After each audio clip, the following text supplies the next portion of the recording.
തെളിച്ചും ആശമ ഞങ്ങളുടെ പകൽ സമരം രാപ്പകൽ സമരം. സർക്കാർ ഞങ്ങളുടെ കാര്യം ശ്രദ്ധിക്കാമെന്ന് പറഞ്ഞാൽ ശരിക്കും പച്ച മലയാളത്തിൽ പറഞ്ഞാൽ കേരളത്തിൽ ഇപ്പോൾ മുഖ്യമന്ത്രിക്ക് കണ്ണും കാണത്തില്ല, ചെവിയും കേൾക്കത്തില്ല. തീർച്ചയായിട്ടും കണ്ണ് കാണാവുന്നതും ചെവി കേൾക്കാവുന്നതുമായ ഒരു ഭരണാധികാരിയായിരുന്നെങ്കിൽ ഞങ്ങളെ കേൾക്കാനും കാണാനും സന്നദ്ധത പ്രകടിപ്പിച്ചത്.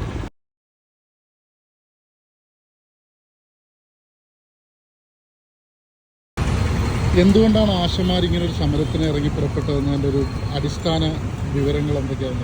കഴിഞ്ഞ 18 വർഷമായി ഞങ്ങൾ ആരോഗ്യ മേഖലയിലെ അടിസ്ഥാന തട്ട് ജോലി ചെയ്യാൻ തുടങ്ങി. ആദ്യ കാലഘട്ടങ്ങളിലൊക്കെ ഏകദേശം ഒരു 6-7 വർഷത്തോളം ഞങ്ങൾക്ക് ഇഷ്ടമുള്ള സമയത്ത് ജോലി ചെയ്താൽ മതിയായിരുന്നു. ഏകദേശം 2-3 ജോലിയേ ഉണ്ടായിരുന്നു. നിശ്ചയിക്കപ്പെട്ടിരിക്കുന്ന വീടുകളിൽ നിശ്ചയിക്കപ്പെട്ടിരിക്കുന്ന സമയമില്ലായിരുന്നു. അപ്പം ഞങ്ങൾക്ക് ഏത് ജോലിക്കും ഞങ്ങൾക്ക് പോകാം. ടൈം പാസിന് വേണ്ടി ചെയ്യുന്നത് പോലെ അത്യാവശ്യ കാര്യങ്ങളൊന്ന് ചുറ്റിക്കറങ്ങിയാൽ മതിയായിരുന്നു.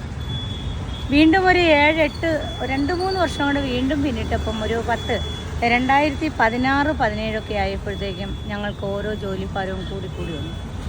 ഈ ആദ്യ കാലഘട്ടങ്ങളിലും രണ്ടാമത്തെ കാലഘട്ടങ്ങളിലും ഒക്കെ തന്നെ ഞങ്ങൾക്ക് ഒരു നിശ്ചിത തുക ഇല്ലായിരുന്നു. ആ തുകയ്ക്കൊക്കെ മാറ്റം വരുമ്പോഴത്തേക്കും ഒന്നുകിൽ 8 മാസം അല്ലെങ്കിൽ 10 മാസം ഇങ്ങനെയായിരുന്നു ആ വേതനം തന്നുകൊണ്ടിരുന്നത്. ആദ്യ കാലഘട്ടങ്ങളിൽ ഞങ്ങൾക്ക് അങ്ങനെ കിട്ടുമ്പോൾ ഞങ്ങൾക്ക് പ്രയാസമില്ല. കാര്യം ഞങ്ങൾക്ക് ഇഷ്ടമുള്ള സമയത്ത് ജോലി ചെയ്താൽ മതി, ഇഷ്ടപ്പെട്ട ജോലി വേറെ നമുക്ക് ചെയ്യാം. അപ്പോഴും ഞങ്ങളുടെ സാമ്പത്തിക ബുദ്ധിമുട്ടോ ഞെരുക്കോ അത്ര ഉണ്ടാകത്തില്ല. തൊഴിലുറപ്പിന് പോകാം, മറ്റു പാർട്ട് ടൈം ജോലിക്കൊക്കെ പോകാം.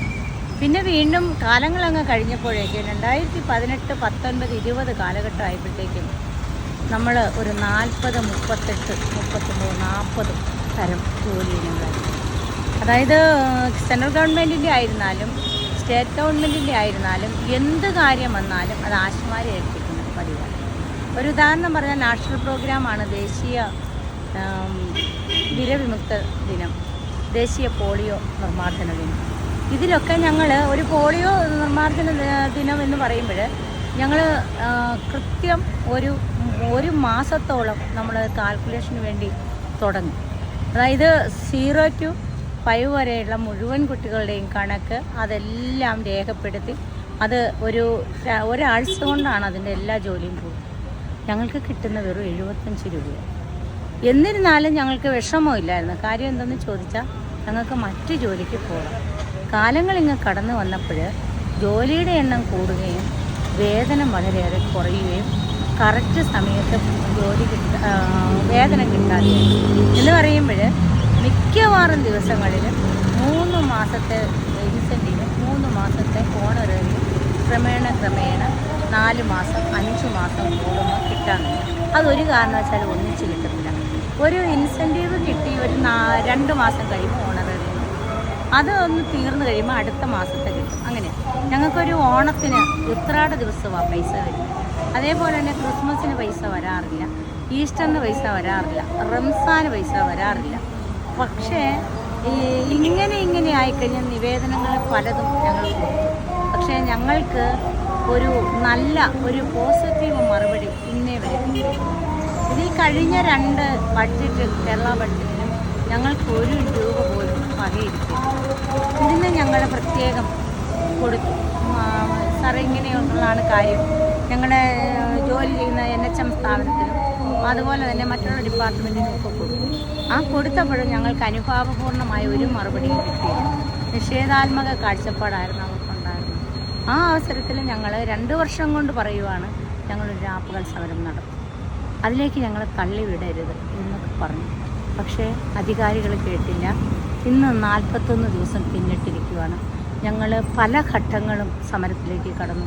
രാപ്പകൽ സമരം, അതുപോലെ തന്നെ നിയമസഭാ മാർച്ച്, സെക്രട്ടേറിയറ്റ് ഉപരോധം, കുടുംബ സംഗമം, ഇതെല്ലാം നടത്തി ഞങ്ങളുടെ ശക്തി തെളിയിച്ചിട്ട് പോലും ഈ സെക്രട്ടേറിയറ്റ് വിളിക്കുന്ന തൊഴിലാളി ഗവൺമെൻറ് ഒരു മന്ത്രിമാരും, ഒരു ക്യാബിനറ്റ് മന്ത്രി, ഒരാളും ഇവിടെ ഞങ്ങളെ വന്ന് കാണുകയോ നിങ്ങളുടെ പ്രശ്നം എന്താണെന്ന് ചോദിക്കുകയോ അത് പരിഹരിക്കാൻ തയ്യാറാവുകയോ ചെയ്തത്. ഇപ്പം നിലവിൽ ആരോപിക്കപ്പെടുന്നൊരു സംഗതി എന്താണെന്ന് വെച്ച് കഴിഞ്ഞാൽ 2-3 ഗവൺമെൻറ്റും ഗവൺമെൻറ് അനുകൂല ഗ്രൂപ്പുകളും രാഷ്ട്രീയ പാർട്ടികളും സംഘടനകളും എത്രത്തോളം എന്ന് വെച്ച് കഴിഞ്ഞാൽ CITUവിൻ്റെ ആശാ വിഭാഗം പോലും പറയുന്നത് ഒന്ന് മറ്റുള്ള സംസ്ഥാനങ്ങളെക്കാൾ കൂടുതൽ കേരളത്തിൽ ആശയ്ക്ക് പിന്നെ ഓണറേറിയം അല്ലെങ്കിൽ ഇൻസെൻറ്റീവ് ഉണ്ട് എന്നാണ് പറയപ്പെടുന്ന ഒരു സംഗതി. രണ്ടാമത്തത് പിന്നെ ഈ വിഷയത്തിൽ കൃത്യമായി ഇതൊരു NHMൻ്റെ ഒരു സ്കീം ഇതായതുകൊണ്ട് ഇതിനകത്ത് കൃത്യമായി നിലപാടെടുക്കേണ്ടത് കേന്ദ്ര സർക്കാരാണ്, അല്ലാണ്ട് സംസ്ഥാന സർക്കാരല്ല എന്നൊരു ഇത് പറയുന്നുണ്ട്. പിന്നെ മറ്റുള്ള ആരെക്കാളും കേരളത്തിൽ പിന്നെ കഴിഞ്ഞ 2016 മുതൽ ഇതുവരെ ഓരോ വർഷവും അല്ലെങ്കിൽ കഴിഞ്ഞ വർഷം ഈ വർഷമൊക്കെ ഇങ്ങനെ കൂട്ടുന്നുണ്ട്. UDFൻ്റെ കാലത്ത് വളരെ കുറവായിരുന്നു, അങ്ങനെ കുറച്ച് ആരോപണങ്ങളാണ്. അപ്പോൾ ഈ കേന്ദ്രത്തിൻ്റെ പദ്ധതിയാണ്, അപ്പോൾ സംസ്ഥാന സർക്കാർ ഒന്നും ചെയ്യേണ്ട ആവശ്യമില്ല. ഇങ്ങനെയുള്ള ഈ ആരോപണങ്ങളോട് എന്താണ് നിങ്ങളുടെ ഒരു? CIT യൂണിയനോട് ചോദിച്ചിട്ടൊന്നുമല്ല ഞങ്ങൾ സമരം തുടങ്ങുന്നത്. CIT യൂണിയൻ ഒരു തൊഴിലാളി യൂണിയൻ എന്നാണ് അവർ അവകാശപ്പെടുന്നത്. CIT യൂണിയൻ ഈ കഴിഞ്ഞ ഫെബ്രുവരി മാസത്തിൽ രാപകല അനിശ്ചിതകാല സമരം പ്രഖ്യാപിച്ചിട്ടുണ്ടായിരുന്നു. കറക്റ്റ് AGS ഓഫീസിന് മുൻപിൽ വെച്ചായിരുന്നു സമരം.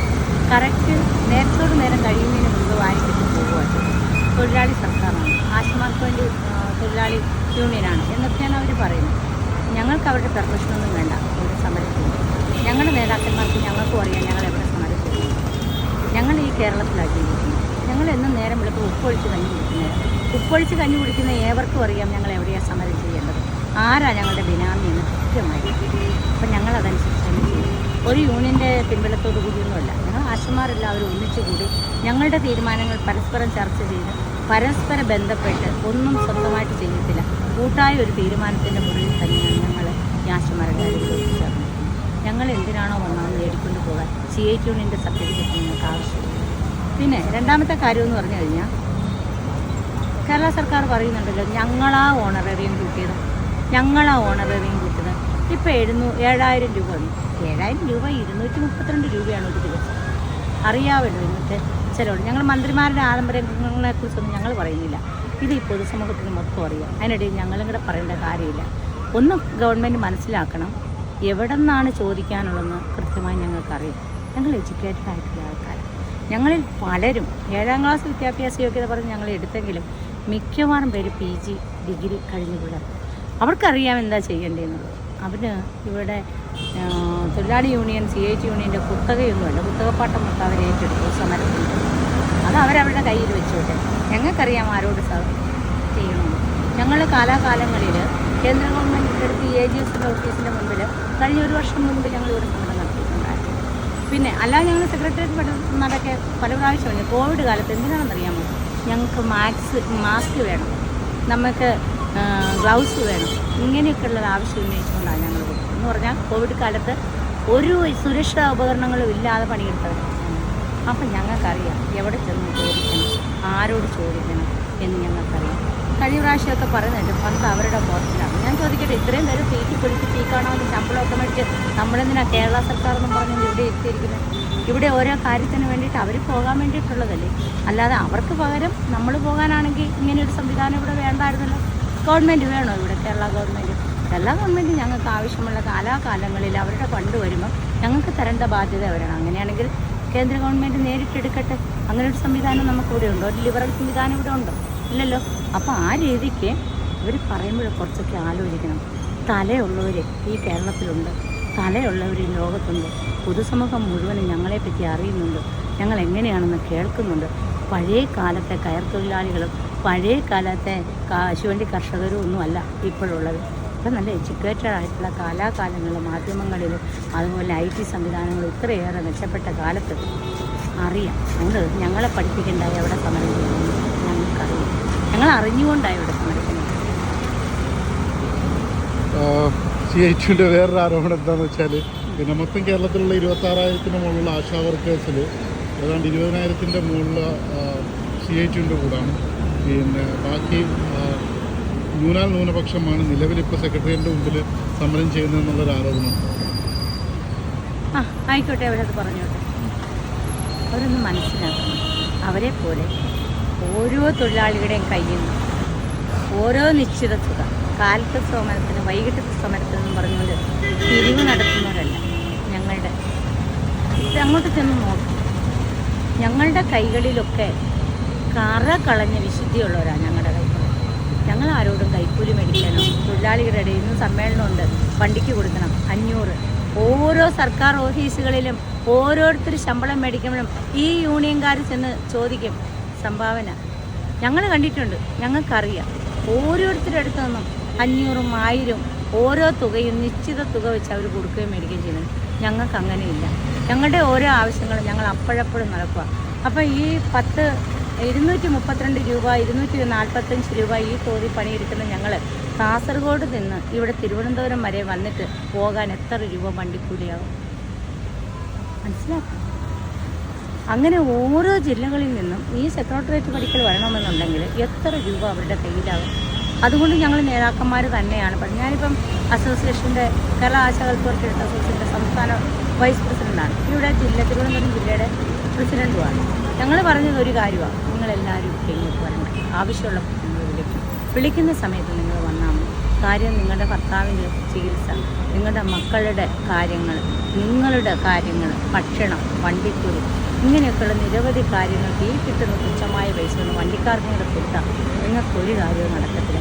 ഇത് ഞങ്ങൾ വരും, നിങ്ങളുടെ ആവശ്യമുണ്ടെങ്കിൽ ഞങ്ങൾ വരും, വിളിക്കും. ഇവിടെ നിയമസഭാ മാർച്ച് നടക്കും. എത്ര പേരുണ്ടായിരുന്നു? 3680 പേര്. രജിസ്ട്രേഷനുണ്ട് ഞങ്ങൾക്ക്. അത് കഴിഞ്ഞ് ഞങ്ങൾ ഒരു കുടുംബ സംഗമം നടത്തി. എത്ര പേരുണ്ടായിരുന്നു ഈ സെക്രട്ടേറിയറ്റിൻ്റെ മണ്ണിൽ? ഞങ്ങളാ പറഞ്ഞേ, കടന്നു പോകുന്ന വാഹനങ്ങളെ തടസ്സപ്പെടുത്തണ്ട, നമുക്ക് മറ്റ് സ്കൂൾ വിദ്യാലയങ്ങളിലെ കുട്ടികൾ പോകുന്ന സ്ഥലമാണ്, അതൊന്നും തടസ്സപ്പെടുത്തല്ല, അത്യാവശ്യം സർക്കാരിൻ്റെ ശ്രദ്ധയിൽപ്പെടുത്താൻ ഇത്രയും മതിയെന്ന് ഞങ്ങളാ പറയുന്നത്. എത്ര ഉണ്ടായിരുന്നു സംഗമത്തിനെന്നറിയാമോ? കുടുംബ സംഗമത്തിന് 3840 പേര്. അത് കഴിഞ്ഞ് ഞങ്ങളിവിടെ നിയമസഭാ മാർച്ച് കഴിഞ്ഞ്, കുടുംബസംഗമം കഴിഞ്ഞിട്ട് നിയമസഭാ മാർച്ചിന് ഇവിടെ ഉപരോധം നടത്തി. എത്ര ഉണ്ടായിരുന്നു? 8750 പേരുണ്ടായിരുന്നു ഇവിടെ. അത് 1%, 2%, അല്ലെങ്കിൽ തന്നെ ശതമാന നിരക്ക് കണക്കാക്കിയിട്ടാണോ ഇവിടെ കൂലി നിശ്ചയിക്കുന്നതും നിയമം നടപ്പിലാക്കുന്നതും? ശതമാന നിരക്ക് മനസ്സിലാക്കും. അതെന്ത് ബാലിശമായ സംഭാഷണമാണ്. തലയ്ക്ക് ഏതെങ്കിലും കേരളത്തിൽ ഉപ്പൊഴിച്ച് വെള്ളം കുടിക്കുന്ന ഒരു വ്യക്തിയാണെങ്കിൽ ആ ചോദ്യം ചോദിക്കാൻ കൊള്ളാവുന്ന ചോദ്യമാണ്. ഇവരുടെയൊക്കെ വായിൽ ഇങ്ങനെ വരും. അതിനി നമ്മൾ പറഞ്ഞിട്ട് കാര്യമില്ല. അവരെ പഠിപ്പിച്ച സാർ അങ്ങനെയാണ് പഠിച്ചത്, ഞങ്ങളെ പഠിപ്പിച്ച സാർ അങ്ങനെയില്ല. ഇതിനകത്തിപ്പോൾ നിലവിൽ വരുന്ന മറ്റൊരു ആരോപണം എന്താണെന്ന് വെച്ചാൽ, ഇന്ത്യയിൽ വേറൊരു സംസ്ഥാനത്തിനും ഇത്രയും ഓണറേറിയോ അല്ലെങ്കിൽ ഇത്രയും ഇൻസെൻറ്റീവ് ഇല്ല. കേരളത്തിന് കൊടുക്കാൻ പറ്റുന്ന പരമാവധി കൊടുക്കുന്നുണ്ട്. അതിൽ വീണ്ടും മറ്റൊരു സംഗതി എന്താണെന്ന് വെച്ച് കഴിഞ്ഞാൽ, ആശാ വർക്കേഴ്സ് ഒരു തൊഴിലാളികളായിട്ട് പ്രഖ്യാപിക്കപ്പെടാത്തിടത്തോളം കാലം വളണ്ടിയേഴ്സും കൂടെ. അപ്പം ഈ രണ്ട് സംഗതികൾ മുന്നിൽ വെച്ചിട്ട് ആശാ വർക്കേഴ്സിന് എങ്ങനെയാണ് 21,000 രൂപ അല്ലെങ്കിൽ ഈ പറഞ്ഞ നിലവിലുള്ളതിനേക്കാളും 2 ഇരട്ടിയോ 3 ഇരട്ടിയോ തുക ആവശ്യപ്പെടാൻ സാധിക്കുക? അതിന് നിയമപരമായിട്ടുള്ളൊരു സപ്പോർട്ടില്ല എന്നുള്ളൊരു ആരോപണമുണ്ട്. നിയമം ഇവിടെ ആരോ ഉണ്ടാക്കണം? നിയമം ഉണ്ടാക്കുന്ന സർക്കാർ, കേന്ദ്ര സർക്കാർ ഉണ്ടാക്കണമെന്നാണല്ലോ. ഇപ്പോൾ കേന്ദ്ര സർക്കാരാണ് ഇതിനകത്ത് നിയമം ഉണ്ടാക്കണമെന്നാണ്. അങ്ങോട്ട് ഞങ്ങൾ കടന്നു പോണില്ല. അതേപ്പറ്റി പറയാനല്ല ഞങ്ങളിപ്പോൾ ഇവിടെ സെക്രട്ടേറിയറ്റ് പഠിക്കൽ സമരം നടത്തുന്നത്. അത് പറയാൻ ഞങ്ങൾക്കൊരവസരം കിട്ടും, അപ്പോഴും ഞങ്ങളത് പറഞ്ഞു. ഇപ്പം ഞങ്ങളുടെ വ്യവസ്ഥയല്ല അത്, ഞങ്ങളുടെ പ്രശ്നമേ അല്ല. ഇവിടെ ഒരു വലിയൊരു സർക്കാരുണ്ട്, വലിയൊരു സർക്കാർ സംവിധാനങ്ങളുണ്ട്. അതുപയോഗിച്ച് വേണം കേന്ദ്രവുമായിട്ട് ബന്ധപ്പെട്ട് ആ വക കാര്യങ്ങൾ ചെയ്യാൻ. അത് ഞങ്ങൾ ആശമാരുടെ കൂലി ചോദിക്കുമ്പോഴല്ല ഗവൺമെൻറ് ഇത് പറയുന്നത്. PSC മെമ്പേഴ്സിന് ഞങ്ങൾ സമരം ചെയ്യുന്ന സമയത്താണ്. അതേപ്പറ്റിയൊന്നും ഞാൻ പറയുന്നില്ല. PSC മെമ്പേഴ്സ് കംപ്ലീറ്റ് എത്ര ലക്ഷമാണ് മേടിക്കുന്നത്. എന്നാണ് ഇവിടെ കാറ് വാങ്ങാൻ വേണ്ടി, പുതിയ കാറ് വാങ്ങാൻ വേണ്ടി ഗവൺമെൻറ് എന്തുമാത്രം പൈസ ചിലവാക്കുന്നത്? അതാണ് ഞങ്ങൾ പറഞ്ഞത്. ഞങ്ങളിതൊന്നും ഞങ്ങളുടെ വിഷയമല്ല, ഞങ്ങളിതേപ്പറ്റി ഒന്നും പറയുന്നില്ല. ഇത് പറയാൻ ഞങ്ങൾക്കൊരവസരം വരുമ്പോൾ പറയാം. അത് ചോദിച്ചതുകൊണ്ട് മാത്രം ഒരു ചെറിയ പറഞ്ഞതേ ഉള്ളൂ. പക്ഷേ ഇവർ ഈ രീതിയിലാണ് സംസാരിക്കുന്നത്. അത് ഈ സ്വതന്ത്ര ഭാരതത്തിൽ, ഈ ജനാധിപത്യ കേരളത്തിൽ, ജനാധിപത്യ നാട്ടിൽ, ജനാധിപത്യ സർക്കാരിന് ഉചിതമായ രീതിയല്ല ഈ വക സംഭാഷണം. അതാദ്യം ഈ സർക്കാർ മനസ്സിലാക്കും.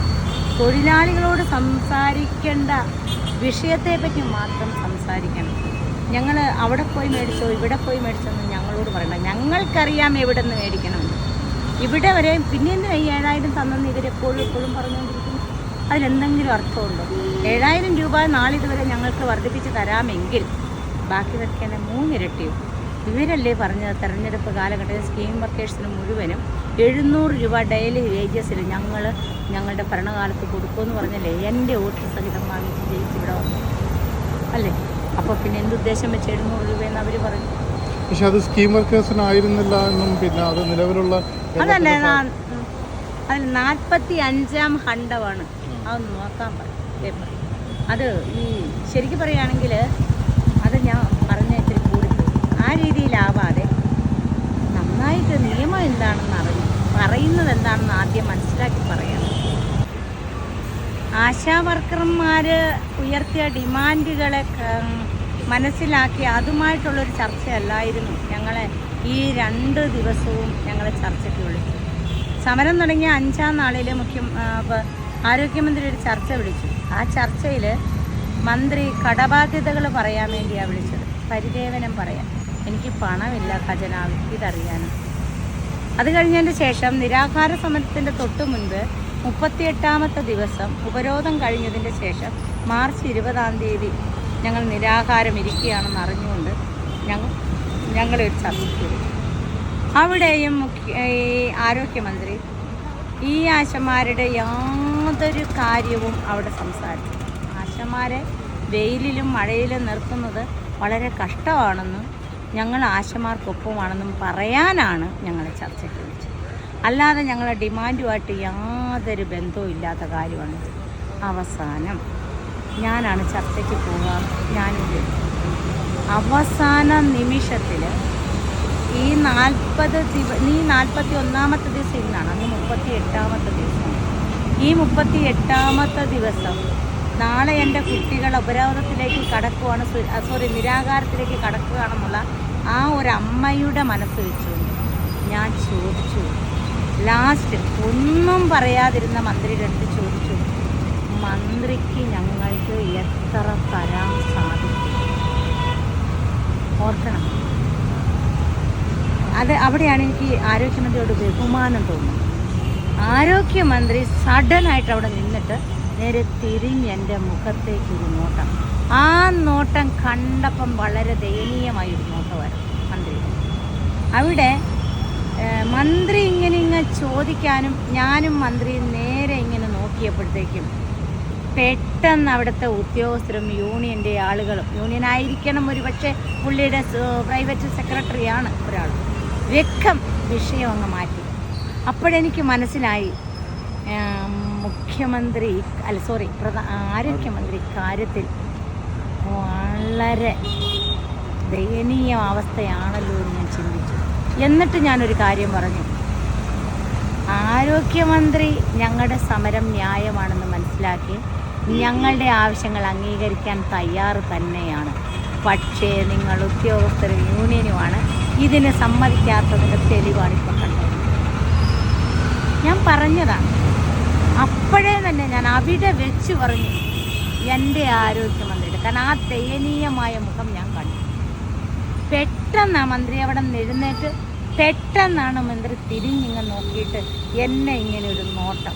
കാരണം ആ ചോദ്യം ശരിയാണെന്ന് മന്ത്രിക്ക് മനസ്സിലായി. പക്ഷേ അവിടുത്തെ യൂണിയൻ്റെ ആൾക്കാരാണ് മിക്കവാറും ഉദ്യോഗസ്ഥർ, CIT യൂണിയൻ. അല്ലെങ്കിൽ അവർ പോലും, നമ്മൾ സാധാരണ ഒരു സമരം വയ്ക്കുമ്പോൾ, ഒരു ഡിമാൻഡ് വയ്ക്കുമ്പം അവിടെ നമ്മളൊരു ഇതുണ്ടാകും നമുക്ക്. അപ്പോഴാണ് നമ്മൾ പറയുന്നതല്ല അതിതാണ് എന്ന് നമ്മൾ പറയുന്നത്. ആ വക കാര്യം ചർച്ച ചെയ്യാൻ മന്ത്രിനെ സമ്മതിക്കാത്തത് ഇവിടുത്തെ യൂണിയൻ നേതാക്കളും ഇവിടുത്തെ ഉദ്യോഗസ്ഥ ബന്ധമാണെന്ന് ഞാൻ പച്ചയ്ക്ക് പരസ്യമായിട്ടാണ് പറഞ്ഞു. അപ്പോഴതിലൊരാൾ പറഞ്ഞു, ഉദ്യോഗസ്ഥർക്കൊന്ന് താങ്ങി തന്നല്ലോ ചേച്ചി എന്ന് പറഞ്ഞു. ഞാൻ പറഞ്ഞല്ല എന്ന് പറഞ്ഞു. ഇതാ മന്ത്രിയുടെ അവസ്ഥ. ശരിക്കും ഇവിടുത്തെ ആരോഗ്യമന്ത്രിയൊക്കെ അറിയാം, അവർ ചെയ്യുന്ന സമരം ന്യായമാണ്, അവർക്കത് കൊടുത്തേ പറ്റൂ എന്ന് കൃത്യമായിട്ടറിയാം. അതേപോലെ തന്നെ ഈ പൊതുസമൂഹത്തിന് മുഴുവനും, ഈ ലോകത്തിലെ തന്നെ ഇന്ത്യൻ എക്സ്പ്രസ് പോലെയുള്ള, ടൈംസ് ഓഫ് ഇന്ത്യ പോലെയുള്ള മുഴുവൻ മാധ്യമങ്ങളും ഞങ്ങളുടെ സമരം അറിഞ്ഞ് വാർത്തയാക്കി കൊണ്ടുവരുവാണ്. അപ്പം ലോകം മുഴുവനും കാണുന്നു. ഈ അവർ മുഴുവനും ഒന്നടങ്ങും. ഇവിടുത്തെ ഓട്ടോറിക്ഷ തൊഴിലാളികൾ, ഇവിടുത്തെ ലോറി തൊഴിലാളികൾ, ഇവിടുത്തെ ടാക്സി തൊഴിലാളികൾ എന്ന് വേണ്ട സാറുവരും ഞങ്ങൾക്ക് ആവശ്യമായ വെള്ളം, മറ്റെല്ലാം നിങ്ങൾക്ക് എന്താ വേണ്ടതെന്ന് വെച്ചാൽ, ഇത് വ്യാപാരി വ്യവസായികളാണ് മഴ പെയ്തതിൻ്റെ അന്ന് ഞങ്ങൾക്ക് റെയിൻകോട്ട് കൊണ്ടു തന്നു. ഇങ്ങനെ നിരവധി കാര്യങ്ങൾ ഇവിടെ നടന്നുകൊണ്ടിരിക്കുക. തീർച്ചയായും ഞങ്ങളുടെ സമാധാനപരമായ സമരവും ന്യായവും വളരെയേറെ സത്യസന്ധവുമായ ഒരു സമരമാണെന്ന് പൊതുസമൂഹം മുഴുവനും കണ്ടു കഴിഞ്ഞു. മനസ്സിലാക്കാത്തത് ഞങ്ങളുടെ മന്ത്രിമാർക്ക് മനസ്സിലായിട്ടുണ്ട്. ഞങ്ങളുടെ മന്ത്രി തന്നെയാണ് കേരളം ഭരിക്കുന്ന മന്ത്രി. പക്ഷേ ഞങ്ങളുടെ യൂണിയൻ്റെ നേതാക്കൾക്ക് ഇത്രയേറെ ആശമാരെ ഞങ്ങൾക്ക് സംരക്ഷിക്കാൻ കഴിഞ്ഞില്ലല്ലോ എന്നുള്ളൊരു നിരാശയുടെ പുറത്താണ് ഞങ്ങളെ ഈ 1%, 2% എന്നൊക്കെ അവർക്ക് ആത്മനിർവൃത്തി അടയാൻ വേണ്ടി അവരാ പറയുന്നത്. യാഥാർത്ഥ്യങ്ങൾ അതൊന്നും അല്ലെന്ന് യൂണിയൻകാർക്കറിയാം. അവരുടെ കാലടി കീഴിലെ മണ്ണ് ഊർന്നു പോവുകയാണെന്ന് കൃത്യമായിട്ട് അവർ മനസ്സിലാക്കി. അതുകൊണ്ട് ഈ സമരം തുടങ്ങി കുറച്ചാൾ കഴിഞ്ഞപ്പോഴത്തേക്കും സ്വാഭാവികമായിട്ടും പല രാഷ്ട്രീയ പാർട്ടികൾ സമരപന്തലിൽ വരാൻ തുടങ്ങി. അതിലെല്ലാവരും ഉണ്ടായിരുന്നു. അതിൽ പിന്നെ BJP നേതാക്കന്മാർ, BJP minister, union minister, BJP സംസ്ഥാന നേതാക്കന്മാരൊക്കെ ഇതിനകത്ത് വന്നു. അതിനിടയിൽ ഒരു ആരോപണം ഉയർന്നു വന്നതെന്ന് വെച്ച് കഴിഞ്ഞാൽ കേരളത്തിലെ പിന്നെ CPM അല്ലെങ്കിൽ LDF ഗവൺമെൻറ്റിനെതിരെ BMSൻ്റെ അല്ലെങ്കിൽ BJPയെ എതിർ നിർത്തിക്കൊണ്ട് SUCI നടത്തുന്നൊരു സമരമാണ് ഇതെന്നുള്ളൊരു ആരോപണം വന്നത്. അപ്പം കേന്ദ്ര സർക്കാരിനോട് ചോദ്യങ്ങൾ ചോദിക്കേണ്ടതിന് പകരം BJPയെ കൂട്ടുപിടിച്ചിട്ട് ഇടതുപക്ഷത്തിനെതിരെ സമരം ചെയ്യുകയാണ് എന്നൊരു ആരോപണം ഇതിനെതിരെ വന്നു. അതിനെതിരെ മാഡത്തിൻ്റെ അവിടെ നമ്മൾ ചിന്തിക്കേണ്ട ഒരു ചെറിയ വിഷയമുണ്ട്. ഞങ്ങൾ കേരളത്തിൽ ജനിച്ചു വളർന്നു. ഞങ്ങൾ വിദേശികളല്ല, കേരളത്തിലെ പച്ച മലയാളികളാണ് ഞങ്ങൾ. ഈ മലയാളികൾക്ക് മൊത്തവും അറിയാം യൂണിയൻ്റെ നേതാക്കന്മാരെയും. ഞങ്ങളെ ഒരെണ്ണത്തിനെ പോലും സുസി സംഘടനയിലേക്ക് വലിച്ചഴയ്ക്കാതെ പ്രഗത്ഭരെന്ന് പറയുന്ന ഈ INTUC, ഈ CIT യൂണിയനും, ഈ കമ്മ്യൂണിസ്റ്റ് മാർക്സിസ്റ്റ് പാർട്ടിയും, ഈ ഇന്ത്യൻ നാഷണൽ കോൺഗ്രസ്സൊക്കെ എവിടെ പോയിരുന്നു? ഞങ്ങളെന്തിനു സുസിക്ക് വിട്ടുകൊടുത്തു? അതിൻ്റെ ഉത്തരവാദിത്വം ആർക്കാണ്? അതിവിടെ പറയുന്നു. CIT യൂണിയൻ പറയുന്നുണ്ടല്ലോ 26,125 ആശമാരും ഞങ്ങളുടെ കൂടെയാണ്. ശരിയാ, സമ്മതിച്ചു. നാക്കുകൊണ്ട് പറയാനേ പറ്റില്ല. ഒന്ന് മനസ്സിലാക്കണം, ചിത്രത്തിലെ പശു പുല്ല് തിന്നില്ല. അത് മനസ്സിലാക്കണം. അതവരറിയാതെ പോയി. ഇവർക്കൊരു ധാർഷ്ട്യമുണ്ട്. ഞാനാ ഇവിടുത്തെ, എൻ്റെ കുത്തകപ്പാട്ടമാണ് ഇവിടെ. തൊഴിലാളി വർഗം, തൊഴിലാളി യൂണിയൻ അത് എൻ്റെ സ്വന്തമാണ്. എനിക്കാണ് എൻ്റെ കുത്തകപ്പാട്ട് എടുത്തേക്കുക. അങ്ങനെ ഒരു ധാർഷ്ട്യത്തിലേക്ക് കടന്നുപോയി അഹങ്കാരത്തിൻ്റെ മൂടുപടത്തിൽ സത്യം അറിയാൻ ഒരു മറന്നു. ഒരു ദിവസം കൊണ്ട് ഇതിവിടെ ഒരു സമരം പൊട്ടിമുളച്ചത്. ഈ കോവിഡ് കാലത്ത് ഒരു മാസ്കിനും ഒരു ഹൗസിനും വേണ്ടി സെക്രട്ടേറിയറ്റ് പഠിക്കുന്ന സമരം ചെയ്യേണ്ട ഗതികേട് വരുത്തിയത് എവിടെയാണ്? എന്താ സെക്രട്ടറി എൻ്റെ മോട്ടിസ്. അപ്പോൾ അതിന് ഉത്തരവാദിത്തം ആർക്കുണ്ട്? ഈ തൊഴിലാളികളെ മുഴുവനും ഇവർ പറയുന്ന ഭരണവിരുദ്ധർക്ക് വിട്ടുകൊടുത്തതെന്തിന്? ജനാധിപത്യ രീതിയിൽ അവർ ഉള്ള യൂണിയൻ അല്ല അവർ പറയുന്നത്. അങ്ങനെയാണെങ്കിൽ ഞങ്ങളെ എന്തിനു വിട്ടുകൊടുക്കുന്നുള്ള ഉത്തരവാദിത്വം അവർ പറയുന്നത്, അതിൻ്റെ മറുപടി അവർ പറയുന്നു അല്ലേ? അതല്ലേ അത് ചെയ്യാൻ വേണ്ടിയുള്ള. ഇപ്പം ഇവർ പറയുന്ന ഞങ്ങളുടെ അടുത്ത് പറയുന്ന SUCIക്ക് 62 വയസ്സിൽ ഞങ്ങളെ പിരിച്ചുവിടാനുള്ള ഉത്തരവ് SUCI അല്ല കൊണ്ടുവന്നു. ഇവിടുത്തെ ഈ തൊഴിലാളി വർഗ സ്നേഹികളെന്ന് പറഞ്ഞ CIT യൂണിയൻ നേതാവ് ഉൾപ്പെടുന്ന ഭരണവർഗമാണ് കൊണ്ടുവന്നത്. എന്തുകൊണ്ട് പറഞ്ഞില്ല? വിരമിക്കൽ ആനുകൂല്യം പ്രഖ്യാപിക്കാതെ വിരമിക്കൽ പ്രായം എന്തിനു നിശ്ചയിക്കുന്നു എന്ന് ചോദിക്കാനുള്ള കട്സില്ലായിരുന്നു അവർക്ക്. എന്തേ അവരെ മറന്നുപോയോ? അത് 62 വയസ്സിൽ 9 മൊഡ്യൂൾ ട്രെയിനിങ്ങും കഴിഞ്ഞ് സന്തോഷത്തോടെ ഫീൽഡിലേക്ക് ഇറങ്ങുന്ന സമയത്താണ് 62 വയസ്സിലെ പിരിച്ചുവിടൽ ഉത്തരവ് വരുന്നത്. ഈ രാജ്യത്ത് ഇങ്ങനെ ഒരു നിയമം നിൽക്കുന്നെന്ന് അവർക്ക് അറിഞ്ഞില്ല. എന്തുകൊണ്ട് അവരതിനെതിരെ ശബ്ദിച്ചില്ല? അന്നിവർക്കില്ലായിരുന്നോ കേന്ദ്രത്തിലേക്ക് പോകാൻ പറയാൻ? ഞങ്ങളെ കൂട്ടിക്കൊണ്ട് അന്ന് പറഞ്ഞുകൂടായിരുന്നോ? നിൽക്കി അവിടെ നിൽക്കി. 62 വയസ്സിൽ ഉത്തരവ് കൊണ്ടുവന്ന കേന്ദ്രമാണ്, നമുക്ക് അങ്ങോട്ട് പോകാം എന്ന് പറയാൻ ഇവർക്ക് പറ്റുമായിരുന്നു? പറ്റൂല. ഉത്തരവ് കൊണ്ടുവന്ന ആരാ? കേരളത്തിലെ ആരോഗ്യമന്ത്രിയാ. 62 വയസ്സ് നീ മതിയാക്കി പോയിക്കോ എന്ന് പറഞ്ഞു. എന്തുകൊണ്ട് പറഞ്ഞു? വിരമിക്കൽ ആനുകൂല്യം. ഇന്ന് ഞങ്ങൾ എങ്ങനെ ഇറങ്ങിപ്പോകും? അപ്പം ഞങ്ങളെ അണയ്ക്കുന്നവരെ, ഞങ്ങളെ അപകട സമയത്ത് സഹായിക്കുന്നവരാണ് നമ്മുടെ ബന്ധു അല്ലേ? ആണ്. വിശപ്പിന് ആഹാരം ബിരിയാണി തരുന്നവരല്ല. നമുക്ക് ആ സമയം ഒരല്പം കഞ്ഞി തരുന്നവരാണ് നമ്മൾക്ക് പ്രിയപ്പെട്ടത്. നമ്മൾ വിശന്ന് പൊരിഞ്ഞിരിക്കുമ്പോൾ എനിക്ക് ബിരിയാണി മതി എന്ന് പറയൂ, ഞാൻ പറയില്ല. അതാ ഇവിടെ സംഭവിച്ചത്. ഇതിനകത്ത് പിന്നെ ഇപ്പോൾ 41 ദിവസമായി ഈ സമരം. ഇന്ന് ഞാനൊരു വാർത്ത കണ്ടിരുന്നു, LDF ഇതിനകത്ത് ആശാ വർക്കേഴ്സിൻ്റെ സമരത്തിന് അനുകൂലമായി ഗവൺമെൻറ് ഒരു തീരുമാനം എടുക്കണം, നിലപാടെടുക്കണം എന്നുള്ളൊരു വാർത്ത ഞാനിപ്പോൾ കണ്ടിരുന്നു. ഈ സമരത്തിൻ്റെ ഭാവി ഇതെങ്ങോട്ടാണ് പോകുന്നതെന്ന് ഭാവി തീരുമാനിക്കാൻ ഇന്ത്യൻ സ്വാതന്ത്ര്യ സമരമൊക്കെ നമ്മൾ എഴുതി പഠിച്ചവരും വായിച്ചു പഠിച്ചവരും ഒക്കെയാണ് അല്ലേ. അന്നൊന്നും ബ്രിട്ടീഷുകാരുടെ നേരെയൊക്കെ നെഞ്ചു വിരിച്ച് മഹാത്മാഗാന്ധിയൊക്കെ നിന്നപ്പം 1947 സ്വാതന്ത്ര്യം കിട്ടുമെന്നൊന്നും ഓർത്തോണ്ടല്ല. ഇപ്പം കിട്ടുന്നു. ഒരുപാട് പേര് പിടഞ്ഞു, ഒരുപാട് പേര് ജീവത്യാഗം ചെയ്തു. അവസാന നിമിഷത്തിലാണ് ഞാനും നമ്മളും ഒക്കെ ഇങ്ങനെ നിന്ന് ഇവിടെ സംസാരിക്കും അല്ലേ. ആണ് ഇതൊരു വലിയ ജീവൻ ബന്ധം പോരാട്ടമാണ്. സർക്കാരും ഞങ്ങളും തങ്ങളിലുള്ളൊരു മല്ല യുദ്ധമാണ്. ഈ മല്ല യുദ്ധത്തിൽ ഞങ്ങൾക്ക് കാലാൾപ്പട, തേര്, സാർവപടകളും ഞങ്ങളുടെ കൂടെ, സർക്കാർ മാത്രം ഒറ്റയ്ക്കാണ്. ഇവിടെ അവർ പറഞ്ഞു 1% ഉള്ളെന്ന് പറഞ്ഞു. ഞങ്ങൾ ആശമാർ 1% സമരം ചെയ്യാനുള്ളൂ. ശരിയാ അവർ പറഞ്ഞത്, അവർ 1% ഉള്ളൂ. ബാക്കി മുഴുവൻ പേരും ഞങ്ങളാണ്. ഞങ്ങളിവിടെ 98% വിജയിച്ച് തന്നെയാണ്. അതിൻ്റെ ആദ്യത്തെ അടിയാണ് മുഴുവൻ മാനദണ്ഡങ്ങളും എടുക്കുമെന്ന്. ഞങ്ങളുടെ സമരത്തിൻ്റെ ഡിമാൻഡിൽ ഏറ്റവും ആദ്യമുള്ളതൊന്നായിരുന്നു വേതനം മുഴുവനും എല്ലാ മാസങ്ങളിലും ജഡ്ജിയും പിയൂണും തൻ്റെ വേതനം കൈപ്പറ്റുന്ന ദിവസം ഞങ്ങൾക്കും കിട്ടണമെന്ന് പറഞ്ഞു. ഈ മാസത്തെ മാർച്ചിലെ EC-മാൻ റിപ്പോർട്ട് മുഴുവനും ആയിട്ടുണ്ട്. അത് ഞങ്ങളുടെ സമരത്തിൻ്റെ 2ാം ഘട്ടത്തെ വിജയം. അങ്ങനെ ഞങ്ങൾ ഉയർത്തിയ 5 ഡിമാൻഡിൽ 2ഉം അവർ തയ്യാറാക്കി കഴിഞ്ഞു.